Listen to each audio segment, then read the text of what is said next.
May mga biyahe na kahit gaano ka kabagal o kabilis tumakbo, hindi mo talaga malilimutan. Magandang gabi. Ako si Kuya Jovi. At ito ang kwento ng isang motorcycle taxi driver na hanggang ngayon ay ayaw nang bumiyahe tuwing hating gabi. Noong taong 2017, may isang driver na itatago natin sa pangalang Romy. 3 taon na siyang bumibiyahe bilang motorcycle taxi. At kung saan-saan na siya nakakarating. Pero isang gabi, habang may booking siya mula Mandaluyong papunta sa Binangonan, Rizal, may nangyari sa kanya na hindi niya malilimutan.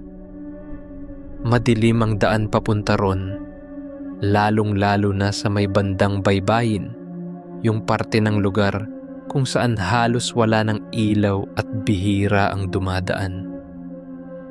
Habang binabagtas ni Romy ang daan, napansin niyang biglang bumigat ang kanyang motor, para bang may nakasakay pa na isa, maliban sa pasaherong nasa likuran niya. Tumingin siya sa side mirror at doon niya nakita ang 2 paa ng isang babaeng nakaputing damit. Hindi niya alam kung kailan ito sumakay, pero sigurado siya, isang pasahero lang ang kinuha niya kanina. Mabilis niyang pinaharurot ang motor, halos mawalan siya ng balanse sa kaba, hanggang sa makarating siya sa bahaging may mga kabahayan at ilaw. At sa isang iglap, nawala ang babaeng iyon na parang bula. Mula noon, iniiwasan na niyang dumaan doon kahit kailan gabi. Pero hindi ron nagtapos ang kababalaghan. 1 taon ang lumipas. May biyahe siyang nakuha papunta sa isang liblib na subdivision sa Las Piñas. Tahimik ang kalsada, halos walang dumadaan. Habang nagmamaneho siya, napansin niyang may isang bahay na may lamay. May kabaong, may kandila, may kape at biskwit sa mesa. Pero walang tao. Nilapitan niya, tinawag niya kung sino man ang nagbabantay, pero walang sumasagot. Kahit anong silip niya sa loob ng bahay, tila walang nakatira doon. Doon siya kinilabutan. Mabilis niyang pinaandar ang motor at humarurot palayo.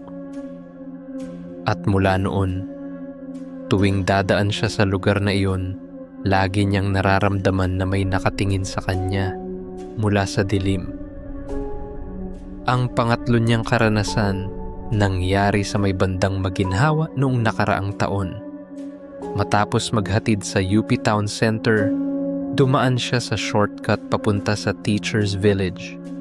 Simple lang sana, ilang liko lang papunta sa Anonas. Pero sa hindi maipaliwanag na dahilan, paikot-ikot lang siya sa parehong kanto, parehong poste, parehong saradong tindahan. 30 minutos na siya umiikot, pero parang hindi siya makaalis sa lugar na iyon. Para bang nililigaw siya ng kung anong puwersa. Naisip niyang tanggalin muna ang suot niyang vest, at sa loob ng ilang sandali, nakita niya muli ang daan palabas. Mabilis niyang pinaharurot ang motor hanggang Anonas at hindi na siya lumingon pa. Akala niya tapos na ang lahat. Pero noong Disyembre ng nakaraang taon, nangyari ang pinaka nakakatakot sa lahat. May booking siya pasado 2:00 ng madaling araw. Ang pin location, isang bahagi ng Taktak Road sa Antipolo. Walang eksaktong address, basta lang pin sa mapa. Madilim ang paligid, walang bahay, walang tao, pero bigla niyang narinig ang boses ng isang lalaki. "Kuya, dito lang po ako. Akyat na lang po ako." Paglingon niya, may nakatayo sa gilid ng kalsada. Isang lalaking nakaputing t-shirt at tila may mabigat na dala. Pagkasakay nito, walang imik. Tahimik lang hanggang makarating sila sa bandang sumulong highway. Pagbaba ng pasahero, nagbayad ito ng tama. Pero nang tingnan ni Romy ang salamin, wala na siya. Wala rin siyang makitang bahay o daanan papunta sa lugar na iyon. Lumingon siya sa paligid, pero puro damuhan lang at mga puno. Ang mas nakakatindig balahibo, nasa harap siya ng simbahan. Kinilabutan siya, mabilis siyang tumakbo palayo. Ngunit habang papunta siya sa paanan ng Taktak Road, parang umiikot lang ulit ang kanyang motor. Parehong daan, parehong ilaw, parehong poste. Naalala niya ang nangyari sa Teacher's Village, kaya tinanggal niya muli ang vest niya at sabay kumanta ng mga awiting pangsimbahan habang nagmamaneho.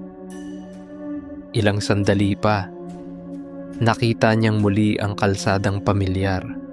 Pero bago pa siya makabawi ng hininga, may tumawid sa harapan ng motor niya. Isang babaeng nakaputing mahaba ang buhok, walang mukha. Halos mabangga niya ito. Napatigil siya sa takot. Ngunit nang tumingin siya sa salamin, nakasakay na naman ito sa likod niya. Hindi na niya alam kung paano siya nakarating sa bayan. Pag-uwi niya, tulala siya. Hindi makapagsalita. Hanggang ngayon, tuwing dumadaan siya sa mga madidilim na kalsada, lagi niyang sinisigurong may suot siyang rosaryo at may dalang dasal. Dahil minsan, sa daang walang ilaw, hindi lang pasahero ang umaangkas. Minsan, ang kamatayan mismo ang nagpapabook. This is Ulap Noir. Real stories. Real fear. Kung ikaw ay may kwentong katulad nito, ipadala lang sa Ulap Noir. Baka kwento mo na ang susunod naming ilahad. Ako si Jovi ng Ulap Noir. At hanggang sa muli nating pagkikita, kung magigising ka pa, subscribe for more true Pinoy horror stories tuwing gabi sa ilalim ng ulap.